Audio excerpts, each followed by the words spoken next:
Okay, so I want to know, what kind of financial questions do you talk about in your circles, and like what kind of financial situations do you come across in Ladies Who Lunch in the group? An array of things, a box of chocolates of different situations. One of the common things would probably be divorce, because, you know, a lot of women have been through that, and then they have that financial management or situation. And I think for everyone who's been through divorce the first time, that's a new thing to navigate. Is that something you come across? Yes, and I myself have been divorced, which in a way is like one of my wealthiest flexes, because divorce is such an expensive process. It can really set women back. So to be divorced and still financially successful is, you know, it's life-changing. But I guess the unfair advantage I had in my divorce was that, one, I work with actuaries, so they were able to kind of independently value my kind of like my share of assets, right? And like in any sort of separation, you want to be fair, and to do that, you need someone independent. So we were able to get actuaries to do the valuation, and then also just being able to know what investment strategy would work for one person instead of two, because we had dual incomes and then we had one, and that transition, you need to know what's going to work for you, because you don't want to be under more, you know, cash pressure, especially when you're under emotional pressure as well. A very difficult time. I'm just guessing here, but it must be a really tricky time because emotions are high, and you've probably got other families to think of. I certainly know a lot of women in the Ladies Lunch community have teenage children as well, or younger children, or older children. So do you think that, I think the women will probably also be thinking about, you know, managing their money so that there's still money there for their kids in the future. Is that something that you can help with? Yes, definitely. And it's interesting because when people run the numbers themselves, they'll look and be like, oh, there's no way I can provide income for my family long term.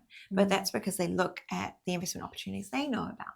Now, independent financial advisors, we have a much larger universe of connections with different fund managers and the like.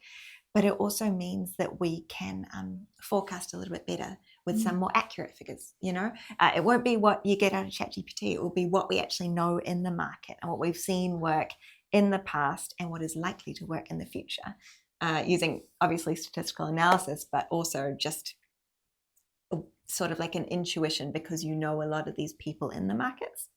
Yeah, so I feel like that's a conversation I'd love to have one day. Certainly, I think I'd sleep better at night knowing that I'd had that conversation now. It's probably better to have it now when you've got a 12-year-old rather than sort of in 10 years when you've got a 22-year-old and you're thinking, oh, goodness, maybe I could have handled that differently. Exactly. And especially because the next generation, I don't know, it seems like AI is changing so much of the workforce at the moment that I feel like our children, Anna, they might, what will their employment situation be like? Will they get these steady jobs, or will it be kind of like a gig freelance economy? You know, are they going to go into PR? Are they going to go into financial management? What will that look like for them? Obviously, your son is a sports star, so he's already decided he'll be in the NBA. Oh, I'm so excited! Of course, dreams are free. Yes. And so, what other types of planning do you think? I mean, because we've obviously got women who are business owners. We've got women who, you know, may have been business owners and they may be getting closer to retirement. And then you've got women like me who are still in their 40s who might be early thinking, well, it's not that early, is it? But thinking about retirement. How does that play into your investment planning? Yes. Okay, so what I've seen a lot of is that people will go and start looking at their retirement planning in their 50s and later. And, you know, it's never too late. Never too late. Whenever you start is the best time, but the earlier you can start, the more flexibility you have around your options, and the more options you'll have later on, because you've kind of stacked away from them. So 40s, great. 30s, like me, even better. No, just kidding. It's not a competition. We all come to it at our own pace. I will say, when you do have a success, there's kind of, you want to do legacy planning in a lot of different ways. There's the numbers, of course. You want to have enough funds to live the lifestyle you want. But there's also like a timing pace. Like what kind of activities do you want to do in your retirement? Do you want to be traveling? If your son's in the NBA, do you have to live in the States? I hadn't thought about that. I mean, I'm counting on it. It's in the plan. He's going to have a real job. We all do. And so, if you are someone like me and you, like, for example, I Yes. started trying to save for my retirement, but then my son needed braces. Yeah. We have these things that life throws to us.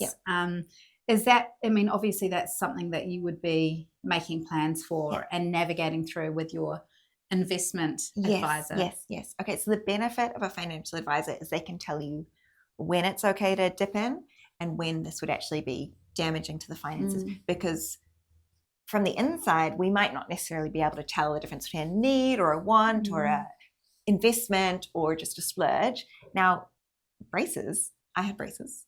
It was an investment, You've you got know. good teeth. Thank you. I have great teeth, and first impressions are such, they have such a return on investment. Makeup, good teeth, a good way of standing, posture, that sort of stuff. Those things, maybe you can't measure them in numbers, but later on they'll really benefit. They're important, right? Yeah. And in cars, I need a new car, that type of thing. So sometimes you've got to work around what your plans are. And I think it would feel really good to have a female to talk to about this.